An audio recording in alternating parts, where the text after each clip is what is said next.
ಬ್ರಿಟಿಷರಿಂದ ಬಿಡುಗಡೆಗೊಂಡು ರಾಜಕೀಯವಾಗಿ ಸ್ವಾತಂತ್ರ್ಯಗೊಂಡಿದ್ದ ಶೋಷಿತ ಸಮುದಾಯಗಳ ಸಾಮಾಜಿಕ ಮತ್ತು ಆರ್ಥಿಕ ಸ್ವಾತಂತ್ರ್ಯ ಕೊಡಿಸಲು ಅಂಬೇಡ್ಕರ್ ಹೋರಾಟ ಮುಂದುವರಿಸಿದ್ರು ಎಂದು ಮುಖ್ಯಮಂತ್ರಿ ಸಿದ್ದರಾಮಯ್ಯ ಹೇಳಿದರು.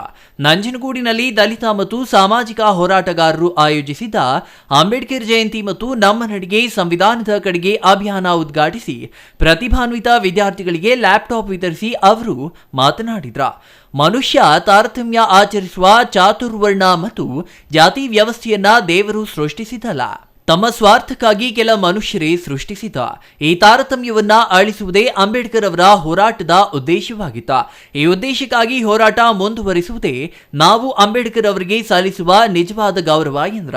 ಅಂಬೇಡ್ಕರ್ ಅವರು ಈ ರೀತಿಯ ಸಂವಿಧಾನ ಕೊಡದಿದ್ರೆ ನಾನು ಮುಖ್ಯಮಂತ್ರಿಯಾಗಲು ಸಾಧ್ಯವೇ ಆಗುತ್ತಿರಲಿಲ್ಲ, ನರೇಂದ್ರ ಮೋದಿ ಅವರು ಪ್ರಧಾನಿಯಾಗಲು ಸಾಧ್ಯವಾಗುತ್ತಿರಲಿಲ್ಲ ಎಂದ್ರ.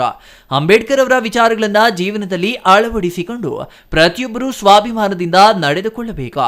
ಸಾವಿರಾರು ವರ್ಷಗಳ ಅಕ್ಷರ ಸಂಸ್ಕೃತಿಯಿಂದ ವಂಚಿತರಾಗಿದ್ದ ಶೂದ್ರ, ದಲಿತರು ಮತ್ತು ಮಹಿಳೆಯರಿಗೆ ಅಂಬೇಡ್ಕರ್ ಅವರ ಸಂವಿಧಾನ ಶಿಕ್ಷಣದ ಹಕ್ಕನ್ನ ಒದಗಿಸಿಕೊಟ್ಟಿತ್ತ. ಅದಕ್ಕೂ ಮೊದಲು ಮೇಲುಜಾತಿಯ ಮಹಿಳೆಯರಿಗೂ ಶಿಕ್ಷಣ ಕಲಿಯುವ ಅವಕಾಶ ಇರಲಿಲ್ಲ ಎಂದ್ರ.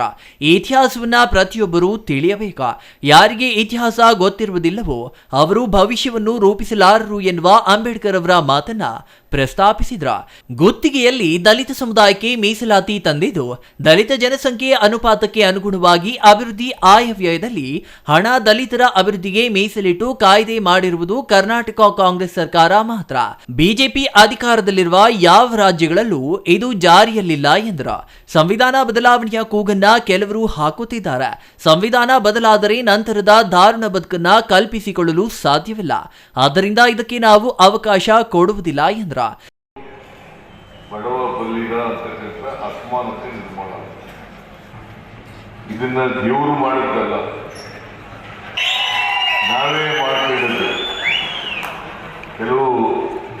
ಕೆಲವರು ಭಾರತಕ್ಕೋಸ್ಕರ ಚತುರ್ವರ್ಣ ವ್ಯವಸ್ಥೆಯನ್ನು ಮಾಡಿ ಜಾತಿ ವ್ಯವಸ್ಥೆಯನ್ನು ಹುಟ್ಟಾಕಿ ಈ ಅಸಮಾನತೆ ನಿರ್ಮಾಣ ಆಗಲಿಕ್ಕೆ ಕಾರಣದ್ದು.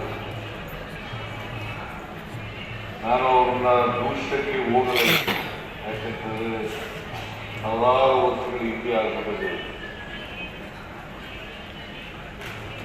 ಈ ಬಾಬಾ ಸಾಹೇಬ್ ಅಂಬೇಡ್ಕರ್ ಅವರು ನಾವು ಸ್ಮರಿಸ್ಕೊತಾ ಇದ್ದೀವಿ.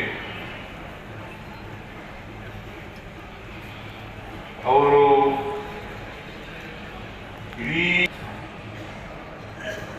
ಮತ್ತೆ ನಮಗೆಲ್ಲ ಏನು ಹೇಳಿದ್ದಾರೆ ಗೌರವ,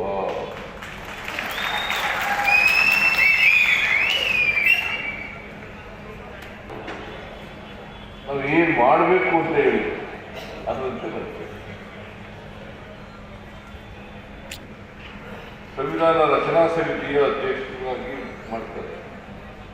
ಸಂವಿಧಾನ ರಚನಾ ಸಮಿತಿಯ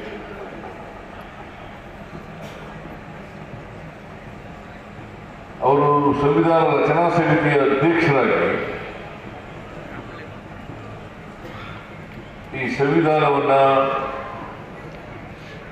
ಈ ದೇಶಕ್ಕೆ ಕೊಟ್ಟದ್ರಿಂದ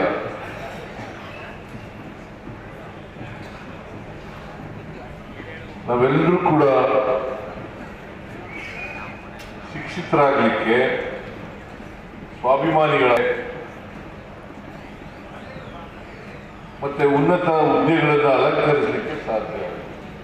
ಸಚಿವ ಎಚ್.ಸಿ. ಮಹದೇವಪ್ಪ, ಶಾಸಕ ದರ್ಶನ್ ಧ್ರುವನಾರಾಯಣ್ ಸೇರಿ ಜಿಲ್ಲೆಯ ಶಾಸಕರು, ವಿಧಾನ ಪರಿಷತ್ ಸದಸ್ಯರು ಇದೇ ಸಂದರ್ಭದಲ್ಲಿ ಉಪಸ್ಥಿತರಿದ್ದರು. Kumar, CTV news, ನಂಜನಗೂಡ.